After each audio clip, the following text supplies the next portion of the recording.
Ketika bicara haji, saya selalu teringat dengan jumlah calon jemaah haji yang antri pada hari ini. Kurang lebih sekitar 5.200.000 calon jemaah haji yang ingin diberangkatkan. Yang antriannya itu kurang lebih sekitar paling cepat itu 11 tahun, itu berada di Maluku Barat Daya, dan paling lama itu 48 tahun berada di Kabupaten Banteang, Sulawesi Selatan. Ini kita harus carikan solusinya. Ya, saya terus terang saja saya sudah ikut 4 kali pansus haji, panja BPIH, panja haji. Ya, 3 kali berturut-turut bahkan. Dan saya melihat bahwa permasalahan-permasalahan haji dari tahun ke tahun adalah masalahnya tentang itu-itu saja. Jadi seperti masif.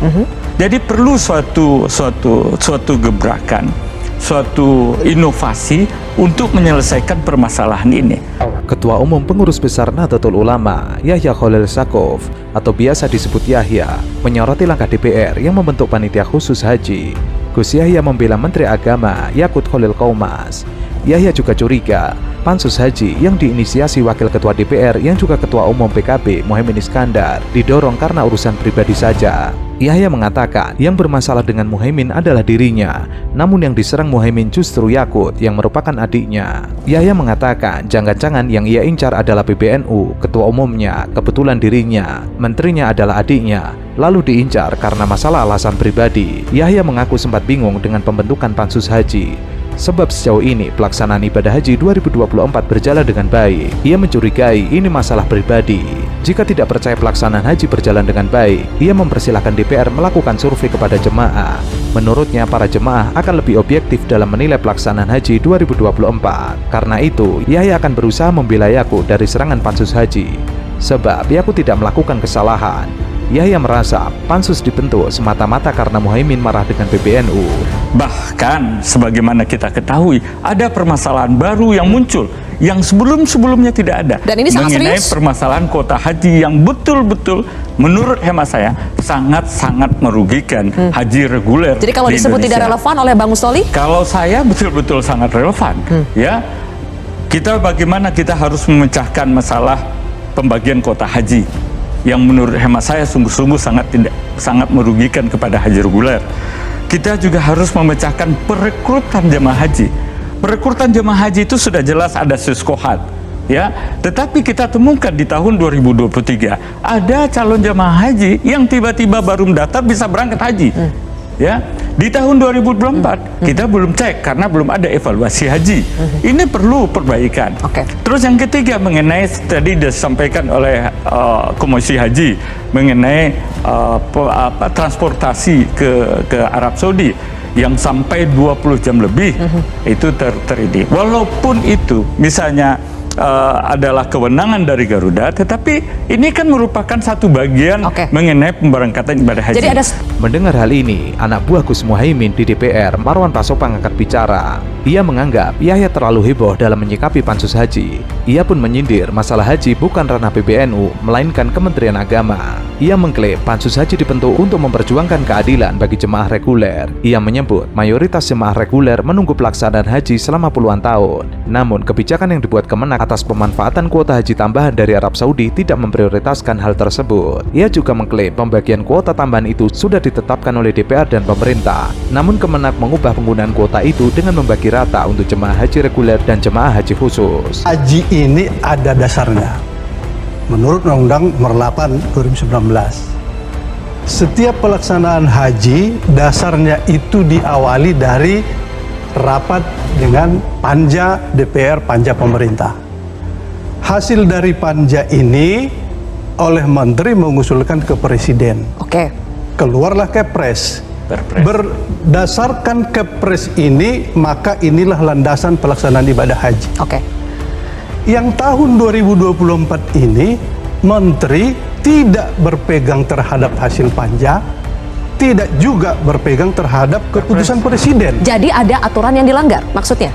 Hajinya liar karena tidak berdasarkan undang-undang. Sesukanya. Seharusnya kuota yang 20.000 itu bagaimana pembagiannya? Itu bagian dari pelanggaran. Yang jelas haji ini tidak berlandaskan ketentuan undang-undang. Pemirsa harus tahu ya, kalau sekarang kan yang 20.000 itu 50% dibagi untuk kuota reguler, 50%-nya dibagi itu untuk yang haji plus. setelah ada keputusan Presiden tentang landasan haji. 241.000 itu sudah masuk yang disebutkan 20.000 tambahan.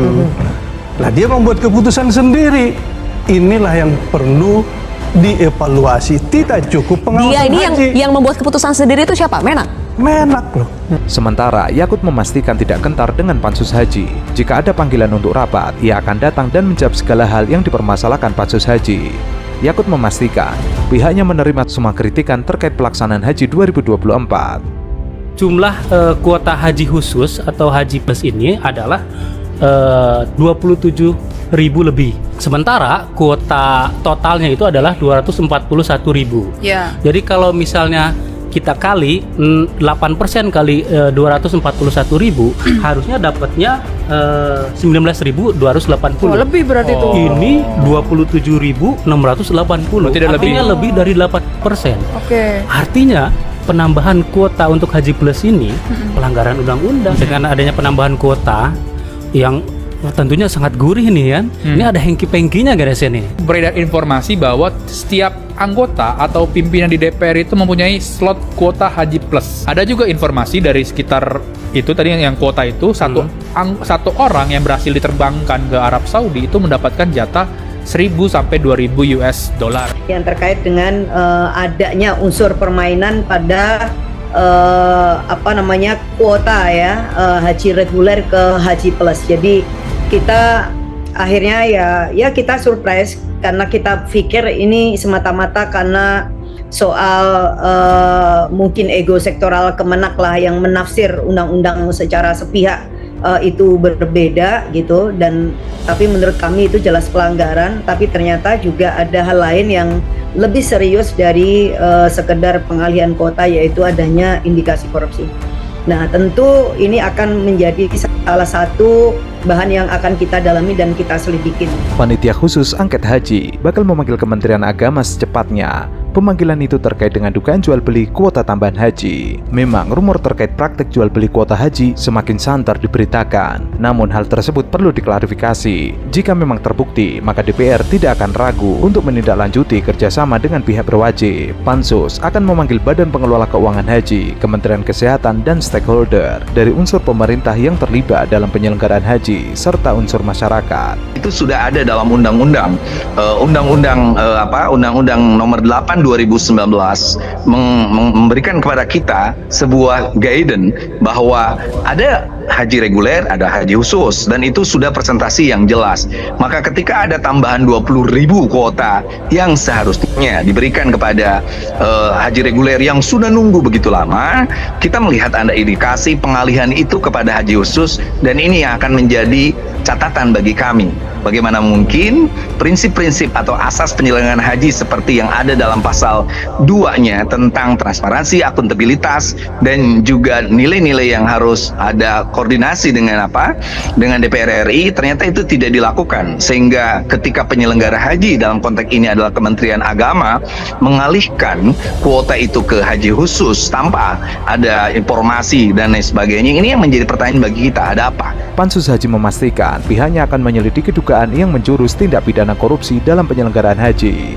Dengan kewenangan yang dimiliki, Pansus Angket Haji akan memanggil seluruh pihak terkait guna menggali keterangan serta memperoleh dokumen-dokumen penting guna kepentingan penyidikan. Pansus Angket Haji juga menyelesaikan sejumlah target, yakni mendorong perbaikan kualitas layanan haji dari segala aspek, diantaranya adalah keuangan haji, diplomasi haji, serta manajemen pengelolaan haji. Sementara itu, Badan Pemeriksaan Keuangan menemukan sejumlah kelemahan sistem pengendalian intern dan ketidakpatuhan terhadap peraturan perundang-undangan dalam laporan keuangan Kementerian Agama tahun 2023. Nah, itu penting karena 20.000 tambahan kuota, lalu ternyata itu justru dialihkan atau dipakai oleh haji khusus bukan reguler, itu penuh dengan tanda tanya. Dan tidak mungkin ada sesuatu yang gratis. Kita menemukan sebuah fakta. Faktanya sangat mengejutkan. Kenapa? Biaya yang diminta oleh Kementerian Agama kepada BPKH sebagai juru bayar, pay box seperti itu ternyata tidak sesuai dengan kesepakatan rapat dengan DPR RI. Padahal tidak boleh ada anggaran haji apapun ya, misalnya penerbangan, transportasi, penginapan, atau juga catering dan lain sebagainya yang tidak sesuai dengan kesepakatan dengan DPR RI. Temuan tersebut antara lain belanja barang bantuan pemerintah belum dipertanggungjawabkan, yaitu terdapat bantuan pemerintah pada 7 satuan kerja yang belum dipertanggungjawabkan, yang mengakibatkan belanja barang bantuan pemerintah belum dapat diyakini ketepatan penggunaannya. Selain itu ditemukan pula masalah tata kelola pengadaan pada proyek yang dimiliki Bank Dunia belum tertib.